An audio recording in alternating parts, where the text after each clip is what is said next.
Hello Sparks, so ये है day 10 of scoring 100 in board exam. So today we will discuss the same topic that we have discussed in earlier video, reproduction. In this video we will talk about the types of reproduction. So basically there are two types of reproduction, asexual method and sexual method. So let's get started with asexual method. In this method only single parent is needed. कोई mummy नहीं, कोई पापा नहीं, सिर्फ एक single organism वही अपने babies को रिप्रोड्यूस कर पाएगा. इस मेथड को परफॉर्म करने के लिए किसी भी तरीके के गैमीट्स, जिनको सेक्स सेल्स और जर्म सेल भी कहा जाता है, इसमें इन्वॉल्व नहीं होते हैं. Third point, variation in this type of reproduction is very low, क्योंकि सिर्फ एक सिंगल पेरेंट ही इन्वॉल्व होता है बेबीज को बनाने के लिए. समझ गए ना? एसेक्सुअल टाइप ऑफ मेथड सिर्फ और सिर्फ आपके जितने भी लोअर ऑर्गेनिज्म होते हैं वही परफॉर्म कर पाते हैं. आप और हम ये मेथड परफॉर्म नहीं कर सकते हैं.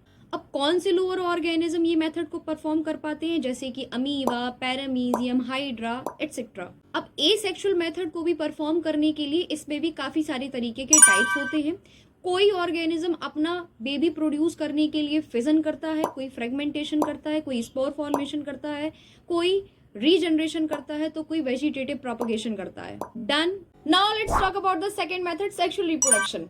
So in this type of method, two parents are needed. One should be male and one should be female. Male unfortunately babies को produce नहीं कर सकते हैं, ना ही female babies को reproduce कर सकती है.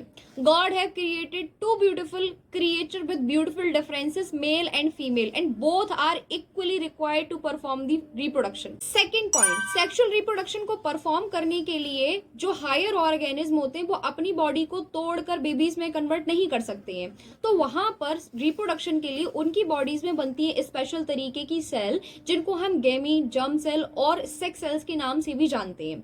मेल के केस में जो सेक्स सेल्स बनती हैं उनको हम कहते हैं स्पर्म्स, और जो फीमेल के केस में सेक्स सेल्स माने कि जो गैमीट्स बनते हैं उन्हें कहते हैं एग और ओवम. थर्ड पॉइंट, क्योंकि सेक्सुअल रिप्रोडक्शन में दो पेरेंट इन्वॉल्व होते हैं, इक्वल तरीके से मेल का डीएनए एंड फीमेल का डीएनए इन्वॉल्व होता है एक बेबी को बनाने के लिए, तो उस बेबी की बॉडी में चेंजेस ज्यादा आते हैं, माने कि इसमें वेरिएशन हाई होता है. या so that's it for this video. समझ आ गया ना? To be continued in the next video. Like, subscribe and hit the bell icon. Bye bye.